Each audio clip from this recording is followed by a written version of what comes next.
Hey, everybody, welcome to another edition of the Bolt City podcast, courtesy of Odyssey. Dave Palet, Josh Palet, and Mario Herron. Getting pretty excited about the big game coming up on Sunday as the Chargers visit the San Francisco 49ers. It's a Sunday night football game, the first of back-to-back Sunday night football games for the Chargers. But this matchup's going to be pretty tough, guys. In my opinion, out of the two games, and you're talking about two really good teams in the NFL, 49ers and Chiefs, I like the Chargers' chances against the Chiefs a lot better than I do against the 49ers. What's your initial feeling right now as we're a few days out from kickoff? My initial feeling is how comfortable is Christian McCaffrey in that offense? Because if he's a little bit comfortable, we might be in a long day. I heard Jerry Tillery might be out for this game, and if he is, our D-line already wasn't very good. So if he's out along with our other injuries, it might be a really long day of McCaffrey and Debo are getting the ball 30-plus times. Yeah, I'm a little nervous seeing Deebo Samuel practice back-to-back days when I was kind of banking on him not practicing and possibly not playing this week kind of is a punch to the stomach. And, knowing that Trey Pipkins on our line might not play, a lot of scary things going on, a lot of scary feelings inside, but excitement though. Back-to-back Sunday night football, that's awesome. Like that's a great feeling. That's good football. That's fun football. I'm excited for it. I'm looking forward to it. So here we go.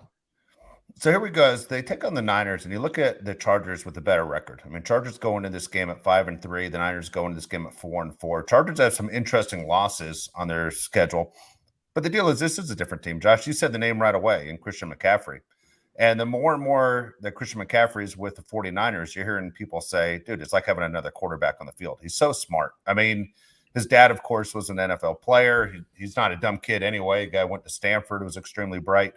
But he has picked up this offense, and everyone says it's like he's been with us for years. And so this Niner team creates matchup problems that there's a reason when we were picking teams that we think represent the NFC in the Super Bowl in the last show, we liked what the Niners do. The Niners are a team that we think has the ability to go to Philadelphia, maybe knock the Eagles out, even if they go undefeated, that they're a real threat in the NFC this year.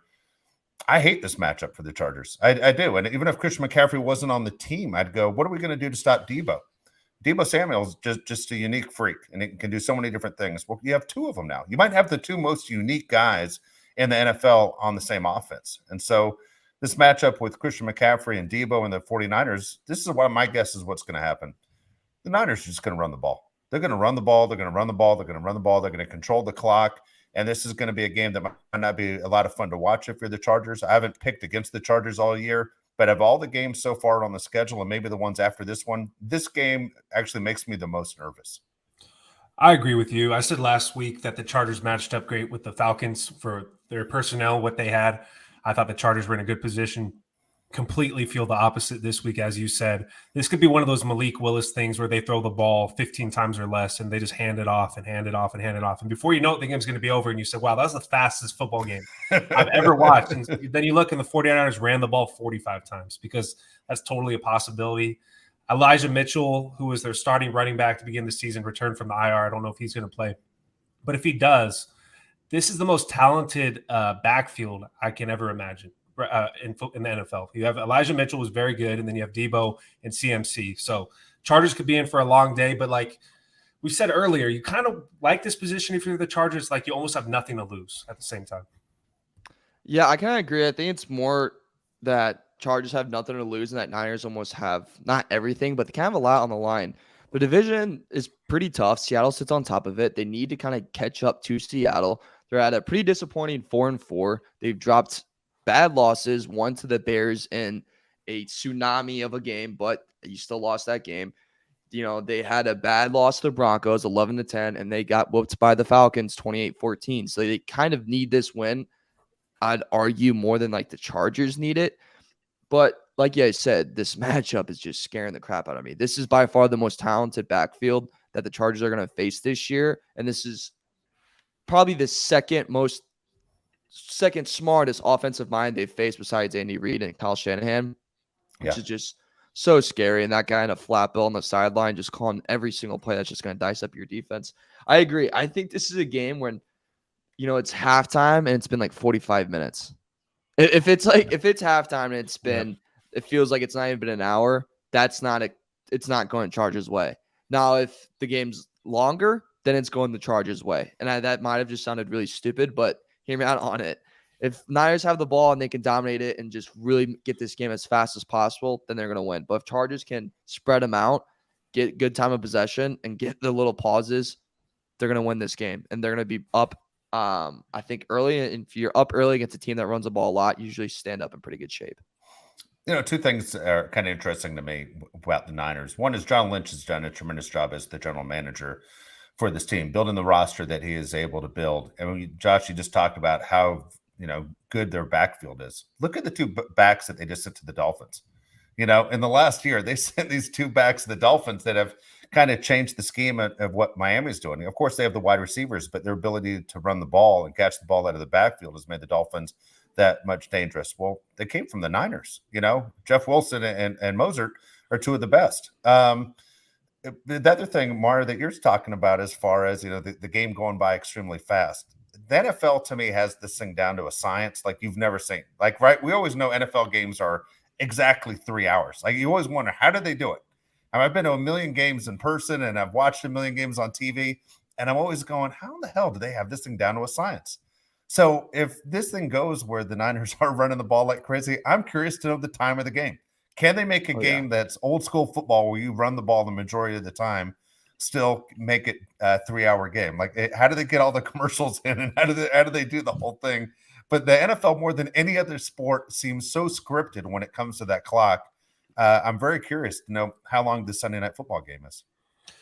Yeah, this could be one of those things where the pitcher throws 62 pitches in a perfect game.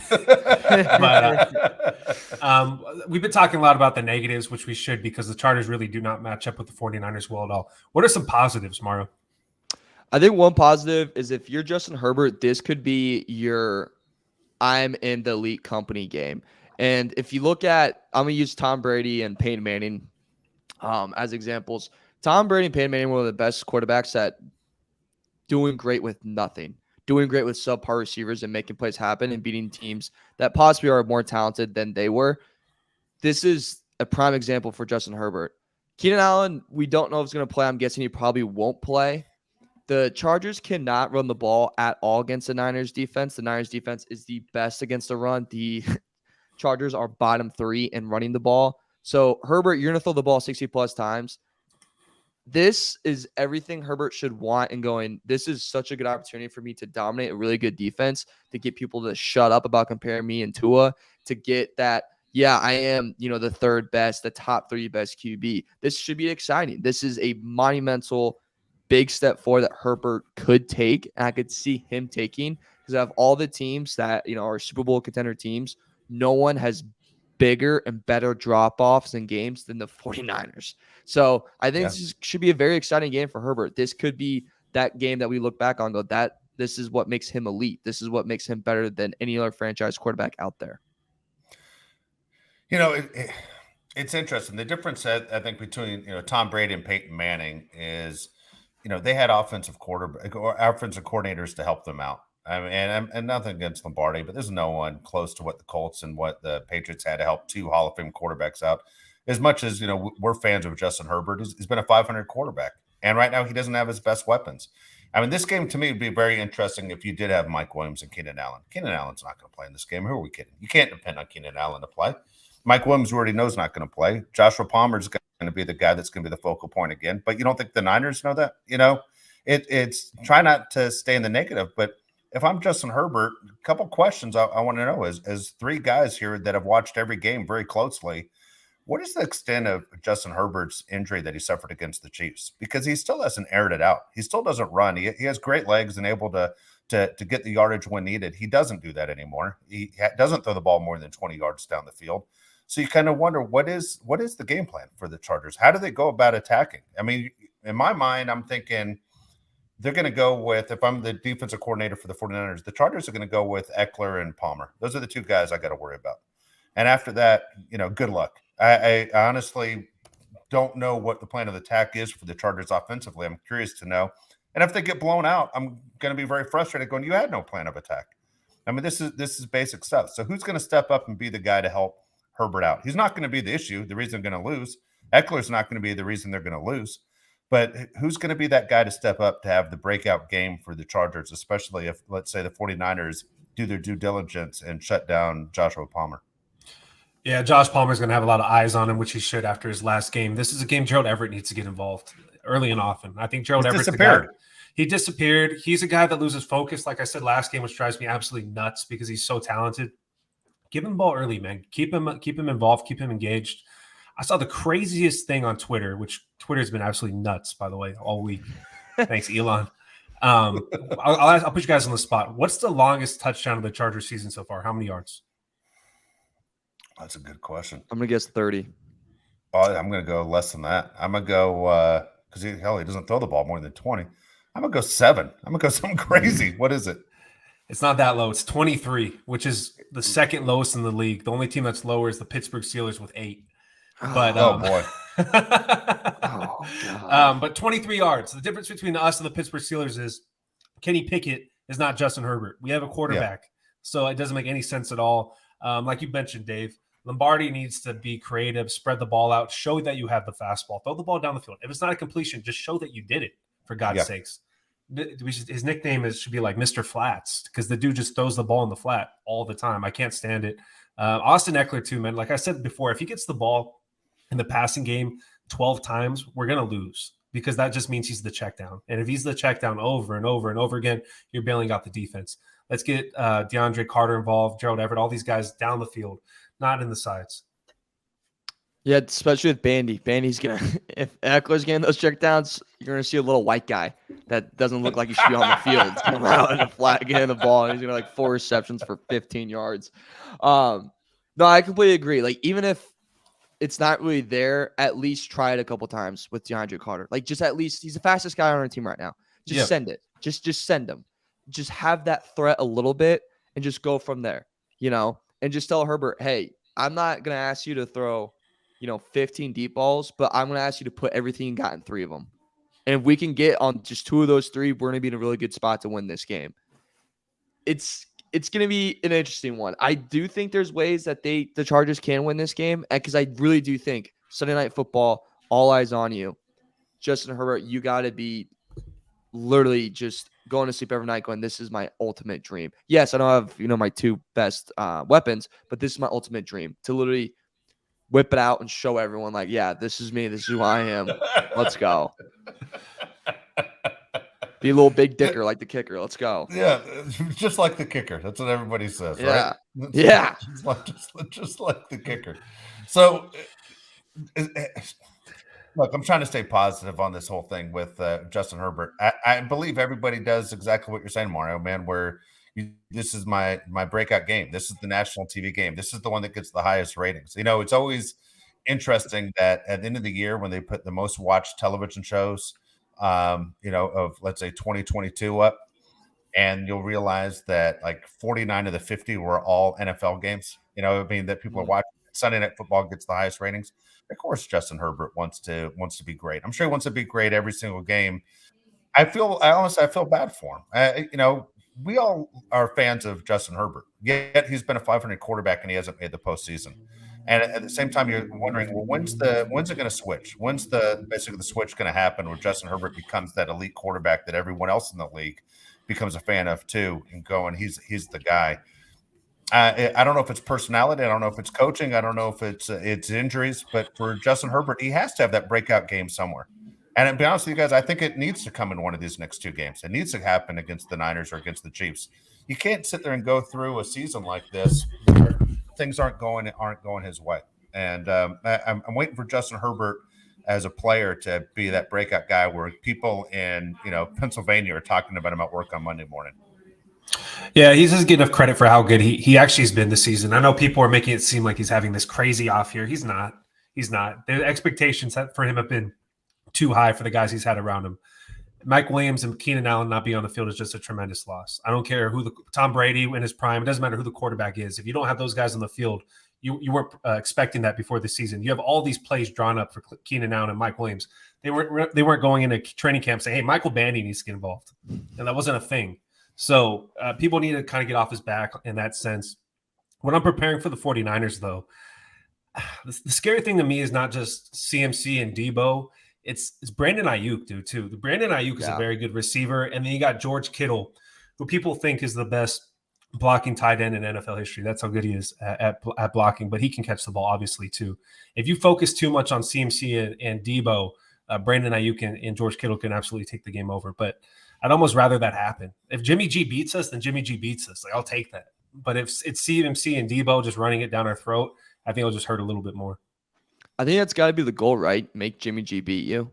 Mm-hmm. Like if Jimmy G throws 4 touchdown passes against you and 300 yards, I mean, my God, they gave him steroids. Like, that's a game of his life. And you just tip your cap and just got to go on to the next week. Like, there's not much you can do. It's definitely the strategy. Got to be, make it to the point where Jimmy G has to be a franchise quarterback. And we all know that he's not. I do think, I don't know what to do with Eckler in the flats, other than if we're going to have him be such a big part of our passing game, let's have him run a different route than a flat route. Then check down. How about we just put him in the slot and just have him run something else? Because to be honest, he literally has half of the touchdowns this year for the Chargers. Chargers have 20 touchdowns this year, and he has 10 of them. Mm-hmm. And he didn't have any in like the first like 4 games or 3 games or something. So it's not a bad idea to go, hey, if we're gonna have you this involved in the passing game, let's actually have you, I don't know, maybe run an in route, like change up his route tree a little bit, just to have something different that the Niners haven't seen. You know what's interesting? This came to mind as you were sitting here talking about Jimmy G. And in San Francisco, they say Jimmy G stands for Jimmy Good, not Jimmy Great. He's a good quarterback. Like they don't even think he's a great quarterback. But guys, you tell me if there's been another matchup you can think of recently where you're looking at the two teams that are facing each other, and the team with the better quarterback that is on the other team. You know what I mean? Like the 49ers are favored, Martin, if I'm not mistaken, by 7 in this game on Sunday, correct? Yeah. Okay, yeah, Niners are favored by 7. Yeah, and then Niners are favored by 7, and yet I don't think there's an NFL fan in the country that would say Jimmy G is better than Herbert. Like, when's the last time you can remember an NFL game where the quarterback on the other side was considered better, and yet the other team is favored by that much? Never. That never happens. Yeah. And it goes to show, though, that the 49ers at this point in time are better than the Chargers in every facet except for quarterback. I think that's literally where we are right now going into this game. I don't know. We have the better quarterback, which is more important. But you talk about offensive line where we're at right now, defensive line, running backs, receivers, tight end. I mean, you'd have to all point to the 49ers.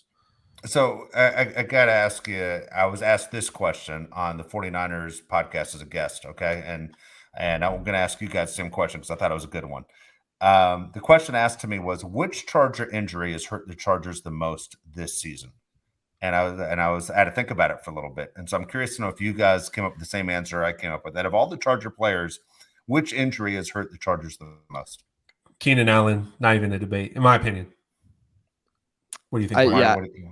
I think it's 100% Keenan Allen in every single way. I mean, look at just the difference that even came out in the Chiefs when he first started limping a little bit. Like the attitude of the team completely changed. And look just how the offense changed, how even Herbert changed. Yes, he got hurt, but still, his confidence is just a little bit higher with Allen out there. I'd imagine it's got to be Allen. I mean, I would make an argument the second one would be Bosa, because J.C. Jackson hasn't really been much. And then if you even go on the O-line, the O-line wasn't playing amazing when they were fully healthy, and Eckler wasn't, getting 100 yards per game. So I think all arrows point back to Keenan Allen. Yeah, all three of us said the same thing. I said Keenan Allen as well. I think they were surprised I didn't say Bosa, but all three of us said Keenan Allen. That it's a different team with Keenan Allen, and that's not even counting with Mike Williams, doing what he does. But Keenan Allen, we're all big fans. We all think he's the best route runner in the game, and even though he's not, young, he's still extremely smart and gets open and makes things a lot easier for Justin Herbert. But all three of us picked the same guy. I wasn't sure if you guys were going to go the same direction as me, just because they seemed shocked when I said Keenan Allen and not someone like Joey Bosa. No, I think Joey Bosa is obviously a huge loss, but my second person would even be Joey Bosa, would be Rashawn Slater, because we could have put Jamari Sailor on the right side of the line, and that would have helped a lot with our running game. So that would have been my number 2 pick. But do you guys want to talk about the AFC West and the matchups this week? Yep, let's do it. Okay, so I'll kick it off to Mario. The Broncos head over to Nashville, Tennessee to play the Titans. What do you think about that game? Wholly ugly. And like it's not no scoring and just at pitiful scoring. It's gonna be pitiful. I mean, I truly. I mean, you're in Nashville, Josh. Mm-hmm. I'm sorry. I think that game is gonna be so unbelievably ugly. I was looking at the game and I was trying my best to find like a really solid bet that I love. And I like couldn't even do it just other than the under because Broncos are 1-7 and hitting overs and Titans are 2-6 and hitting overs, but just ugly. I think just What's ugly. the spread? What's the spread on that one? The spread right now, I just had it. Let me find it. Is -3 Titans. Okay. And that's changed a lot. Like I think that was 2.5 earlier today. Okay. Yeah, so going in the favor of the Titans. Titans to me are an unusual team, and we've talked about how they're a matchup problem. They might be outside of Derrick Henry. Why would you ever watch a Titans game? I mean, serious. I mean, has to be boring as hell as far as teams in the NFL that you just don't want to see. The Titans have Derrick Henry, and he's a freak of nature, but otherwise, there's nothing on the Titans you would want to see, or just sit there and go, man, I'm gonna put 3 hours of my day aside to watch Titans football. Malik Willis is not ready for the NFL. I mean, the Titans the other day were up by 8 points with 4 minutes to go in KC. Didn't get one first down in the second half. And yet you kind of knew Patrick Mahomes was going to do what Patrick Mahomes does and pull the game out and win. And they did. But the Titans had a 5-game winning streak at that time. So they're winning games, and they've always won games for the last 3 years. They just are boring as hell to watch. I couldn't agree with you more, Mario. That game is one game I would not want to sit down and watch either one of those teams go at it. Maybe the factor of seeing Derrick Henry do something that might be amazing, and to watch Russell Wilson fall on his face again. Yeah, I'm all for that. I think Ryan Tannehill all for that. Ryan Tannehill looks like he's going to play. He practiced today, full participant, so I think he'll be out there. But the Tennessee Titans are what the Big Ten would be if they were in the NFL. It's just the most boring brand of football of all time. Nebraska. It's Nebraska. You're 100% correct. Nebraska versus Purdue. Oh God! It's going to be 40 degrees here in Nashville too, the coldest day in a while. So it's no surprise there. Titans, I think, are going to win. Both teams aren't very good, but I would never bet on that game because I have no idea what's going to happen. I'll start with you, Dave. Jacksonville heads over to Kansas City to play the Chiefs. What do you think is going to happen there? Well, I'll tell you, fantasy football, I've already picked up Casey's defense. No joke. I mean, Jacksonville's a weird team as well, right? I mean, when we start complimenting Jacksonville, they do what Jacksonville does. I mean, it's unbelievable. There's a reason why you keep wondering how long will the Jaguars remain in Jacksonville. Well, we've been told they aren't going anywhere. But you always think if there's a team that's moving to London, it is going to be Jacksonville full time. They're terrible. I mean, Jacksonville is an organization that's made Trevor Lawrence look bad. I mean, Trevor Lawrence has been disappointing when I think a lot of people thought here's a future Hall of Fame quarterback. They thought he was the next Andrew Luck or John Elway, and he hasn't done anything. Casey's going to kill those guys. You know, it's going to be terrible. I don't know what to say. I don't think that's a game. I'd watch the Tennessee Denver game before I watch Jacksonville Kansas City. I have no desire to see that game. What do you think, Mario? I like that. That's a good question. Which game would you rather see? Or put an ice pick in your ear. Choice. Yeah. Or watch kindergarten flag football. Andy Reid is 13-4 versus good rushing teams. Jaguars are a very talented rushing team. That's about the only thing they do is run the ball. I was looking at this game and thought maybe, these Jaguars front was going to have like a crazy game, put pressure on Mahomes, maybe win. And then as I'm watching an NFL show today, I see a clip of Trevor Lawrence talking smack, and it was, I mean, I don't even know where to start. It was just so horrible, and I felt so uninspired. So after that, I was like, it's got to be Chiefs by a freaking million. I actually think Chiefs will cover -9.5. Like that's a huge spread, but I think they're gonna kick the living crap out of them. Just a big drop off from the Jacksonville Jaguars versus what we thought they were to what they are now. Just huge drop off. All right, here's a question for you. You obviously, we all watch these NFL games. A lot of us go to these games in person, and you see fan bases that travel out. You know, you see it all the time. Denver will fill up Nissan Stadium, the so-called Nissan Stadium, whatever. They'll fill it up in Nashville. Mm-hmm. Bronco fans travel. Steeler fans travel. Raider fans travel. All that stuff. Chiefs fans travel. Jacksonville has zero fan base. Like, it's really weird. Like it's weird. I've seen Jacksonville come out to play the Chargers a number of times, and there's no one there. I mean, in KC, which has a tremendous home field advantage, guys, do we see even more than 10 people in the stands wearing Jacksonville stuff? Like, you got to be an idiot, right, to get on a plane and go to that game? Yeah. Well, I know we're running short on time, but if you had to put a team in another U.S. city, what city would you pick? Oh, what city would I pick? What team? What city needs a team? My first thought was Austin, but that's 3 teams in Texas. Yeah, Jerry Jones will block that. I'm gonna go Portland, Oregon. What do you think of that? Wow, I would never have guessed that. I'm gonna go Portland, Oregon. What about Toronto? Yeah, I'd say Toronto. Toronto would be sick, right? Like, dude. Yeah. Can you tell me where Jacksonville is in Florida?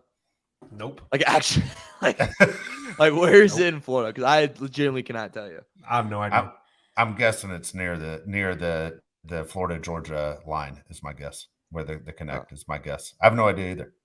I haven't been to Jacksonville. What do you think about my call on Toronto? You like that or not? Toronto's.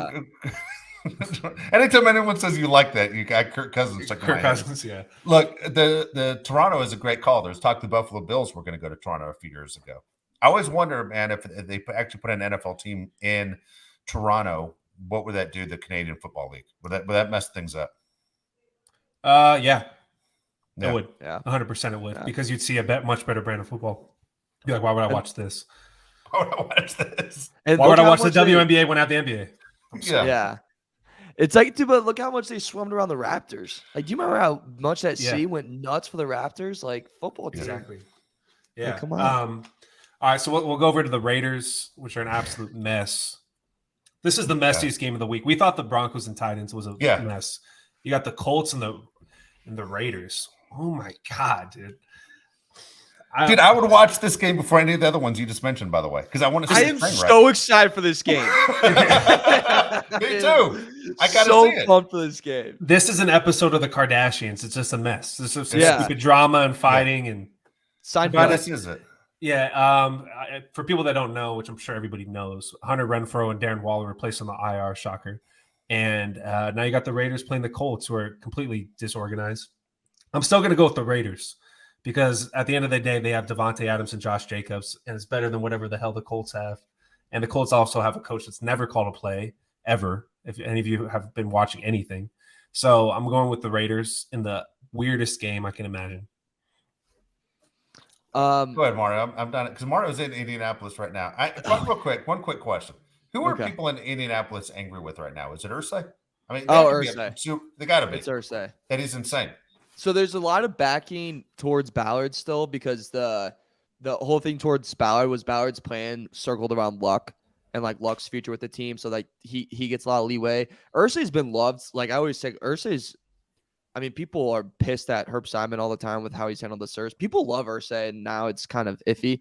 But after Saturday's press conference, where like Saturday gave a great little spiel, good little monologue, dude. Like I'm a Chicago Bulls fan, right?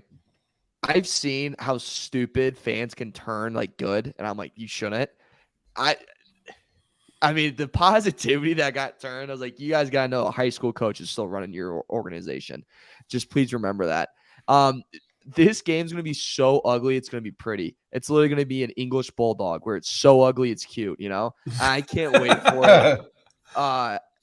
The prop hasn't come out yet, but if you don't hammer everything Devontae Adams in this game, there's something wrong with you. Anytime touchdown, 2 touchdowns, receiving yards, I don't care. Like, hammer everything you can with that man because Waller is it. Wow, dude.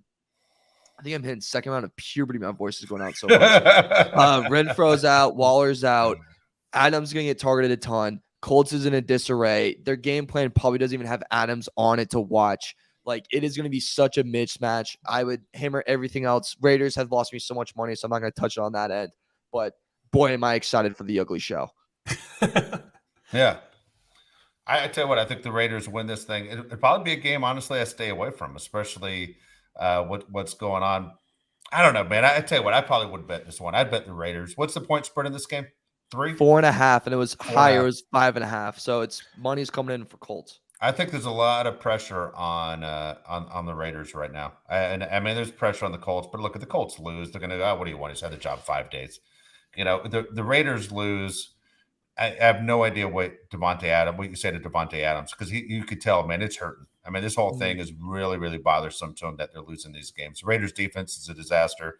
At the same time, the Raiders got to score points. You had a giant lead against Jacksonville last week, and you couldn't add any points to it after what, the second quarter, first quarter. So it's there's so many people that are under the gun, including, as we said before, Derek Carr, who the rumor is he's about to get let go out of his contract when the season's over. It'll be very interesting. It could be Devontae Adams, the last man standing on offense when this thing's all said and done at the end of the year. Yeah. A couple things before our guest joins us. The Chargers had the game of the week, which just makes me so hyped because I love when my team is in prime time. Mario nailed it earlier when he said that Justin Herbert, this should be his coming out party. Everybody's going to think that he has nobody to throw the ball to, which is true. And he could absolutely put on a show and put himself on the map, which I hope happens. But another game I have my eyes on, and I think everybody else does too, is the Vikings at the Bills. I think Kirk Cousins, when he plays at 1 p.m. Kirk, is a different player than when he's in primetime, obviously. But this is really telling for where the NFL stands, I think, when it comes to the NFC and the AFC. I think you could argue the Vikings are the second best team, and so are the Bills. So I'm interested in that game. I don't know if we have time to go through all of our picks, Mario, because the guest is joining, but that's the game I'm going to be watching. Yeah. That game is an interesting game to me. I mean, it all depends if Josh Allen plays, right? Yeah. I mean, otherwise, it's Case Keenum will be the starting quarterback, correct, on that game. Mm-hmm. I don't know. That's the Josh Allen thing is big. I think not even for the outcome of that game for me, but how healthy is he? Because I think it changes everything in the AFC West. I mean, AFC conference as far as what happens. I don't know. I don't look at that game as a future Super Bowl matchup. I'm not picking the Vikings to go to the Super Bowl. Could happen. But I'm curious to know Josh Allen. How serious is injury? Is this no time off? Is this 2 weeks off? Is this the rest of the year off? Like, what are they hiding? Because it's been very secretive so far. I'm all over Bills in this so much. Like, I'm in love with it. Like, even if Allen's what if he doesn't play? Really? But yeah, even if he's not going to play. I mean, Case Keenum was on the Vikings. He took him to the NFC Championship. Dude, he threw that pass to Diggs. Yeah. Yeah, and guess who's on the Bills? Yeah. So like that, like, revenge spot. But that's what I loved about him. Like, look, it's not like you got some Joe Schmo coming in at backup QB. Like, dude, you have a pretty well-established, smart football player coming at QB for the Bills. And, like, McDermott's a smart coach. Like, I think he'll be fine. I think they'll be fine. I like the Bills. Yeah. Yeah, I like the Bills as well. Do we have enough time to go through our picks, Mario? Yeah, we can do our picks real quick. Okay. You guys, I'll read it to you guys. You guys pick them real quick, okay? Yeah. By the way, who won last week? You guys tied. Dave, you went 9-4. Josh, you went 9-4. I went 7-6. Ooh. Yeah. Jesus. Right, this is your comeback week. Yeah. All right. Dave, I'll go with you first, okay? Real quick. Seattle at Tampa. Tampa. Tampa. That's a tough one. Tampa. Minnesota at Buffalo. Buffalo. Detroit at Chicago. Chicago. Denver at Tennessee. Tennessee. Jacksonville at Kansas City.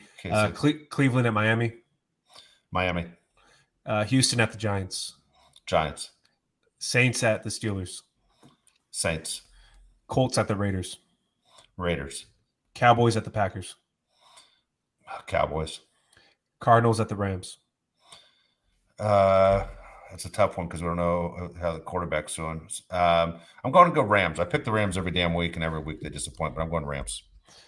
Chargers at the 49ers, and your score prediction. All right. First time all year, I'm going against the Chargers right here. I'm going San Francisco, and I'm going big. I'm going San Francisco 34, Chargers 13.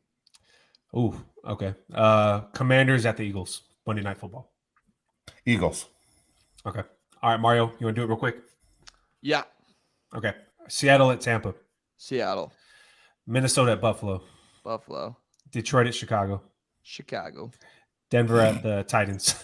He said Chicago with the Chicago accent. Yeah. I hear it every day from my mom. I can't help it.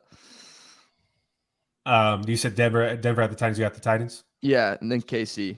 And then Cleveland at Miami. Miami. Texans at the Giants. Giants. Saints at the Steelers. Steelers. Really? Yeah. I think Tomlin's gonna get the boys going a little bit.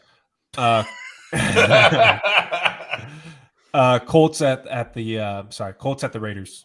Raiders. Cowboys at the Packers. Oh, Cowboys. Aaron Rodgers cries again. Cardinals at the Rams. Cardinals. Chargers 49ers in your score prediction. I'm gonna go Niners, and I think it's gonna go 21-17. Ooh, close game. All right, and then Commanders at the Eagles. Eagles. Okay. All right, I'll go through it real quick.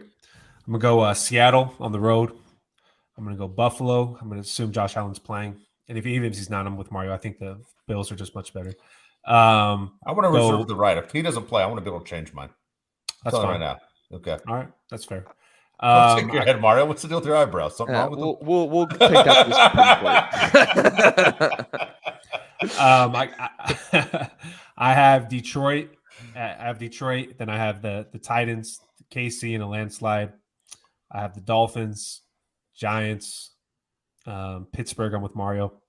Raiders, go upset, go Packers, go Rams, and then 49ers, I think, beat the Chargers, and I'm going to go 28-24. Wow, both you. Why are you surprised? Oh, I think he froze on us. Oh, yeah. Well, I think he's surprised because he realizes that we're smarter than him and that he's getting to that point when he's like, oh, he's back. Yeah, there he is. Why are you surprised? Why am I surprised you guys picked it that way? I just think Yeah. the Niners just have so many weapons that I'm afraid the Chargers can't stop. And the Chargers haven't proven they can stop the run. The 49ers can get you with two guys that can run the ball extremely well. Mm-hmm. So, again, I hope I'm wrong. I really do. I think this game can go a long way, even if they were to fall short of building in the right direction, that you can go and say, this is where we made minor mistakes, instead of looking back at the film the next day going, holy cow. I mean, we got killed. I mean, what are our answers going in the next game? Because if you do get blown out, like I said, 34-13, and it's all because of basic football of not being able to stop the run and being in the right gaps, man, you're going to have, I think, a long second half of the season because every team's going to attack you the same way. The Niners are going to basically show everybody what the answer key is to win this game. I hope it's close. I really do. Otherwise, I'm really concerned about the rest of the season for the Chargers. Yeah, I'm with you there. I'm going to go Eagles, obviously, on Monday Night Football against the Commanders. We didn't do our players to watch, Mario. Do we have time for that as well? We're a little low on time, so we might have to no problem. Skip that one and go ahead and bring in Evan. Hey, everybody. Joining us right now on the Bolt City podcast, it's Evan Giddings from the 415ers podcast, of course, covering San Francisco 49er football, doing a fantastic job, again, courtesy of Odyssey and the Odyssey Podcast Network. Evan, really appreciate you joining us as we get ready for the big game on Sunday night. We just made our picks on what we thought was going to happen. Two of us said that we thought the game was going to be close. One of us said we thought it was going to be a blowout. Initially, going into this game, Sunday Night Football, the entire country watching, what is your feeling as far as what the 49ers are thinking going on, taking on a Charger team that's 5-3?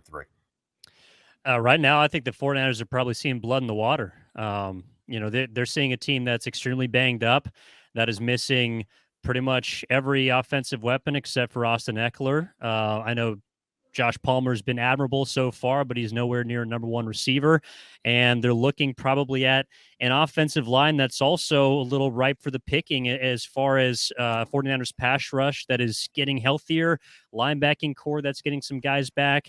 And it's unfortunate that Joey Bosa is not going to be on the field because I think his brother Nick is going to have a big game against the Chargers. So right now, Kyle Shanahan with the new toy in his backfield and Christian McCaffrey coming off a bye is probably looking at this game as a marquee opportunity to send a PSA to the rest of the league that the 49ers are for real and a chance to get back above 500 against, I think, a pretty quality Chargers team just right now down on its luck.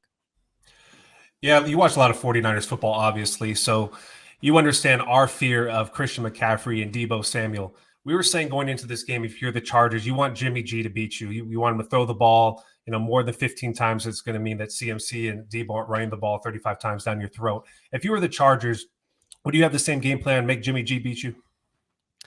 Yeah, I think that's what you got to hope for. The issue is that the way that the Niners are constructed, they have pretty much acquired three or four big name guys that can beat you within 10 yards of the line of scrimmage. So even if Jimmy G is throwing the ball, he doesn't have to be moving the ball down the field. He can be dumping it off to McCaffrey 2 yards in the backfield, who can go get 8. He can dink and dunk to Debo. He can get it to Ayuk, who's a pretty good route runner, or George Kittle, who's obviously a serviceable tight end. So I do think the game plan is to force Jimmy G into mistakes, which requires him to throw the ball, but it's going to be on that pass rush and specifically Khalil Mack to get pressure on Garoppolo, because that's where he can get some happy feet and then make those big Jimmy oh no type throws where the 49ers, if they turn over the ball, they are beatable. They have not won a game in which they have lost the turnover differential battle.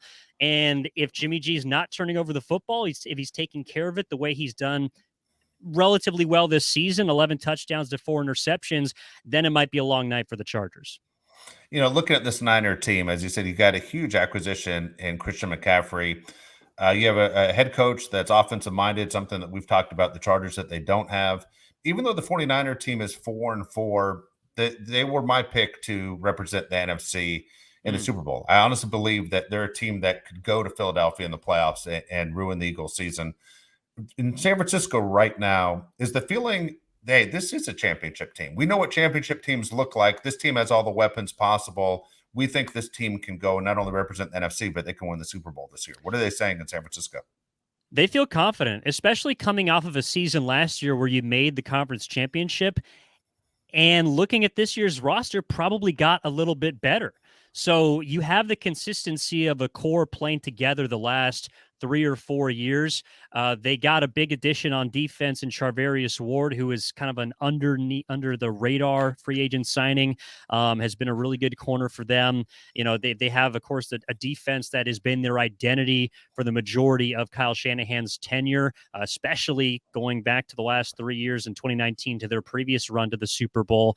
I think that this is a game that a lot of fans are looking forward to, because although they are 4-4, although I agree with you that they're a team whose construction plays maybe better in the playoffs than the regular season because they can run the rock and play defense, they also have kind of been inconsistency. So far, their 2 biggest wins have come against the Rams, who I don't know about you guys, but I've done kind of a 180 on this year as far as thinking they'd be good, and then they're not.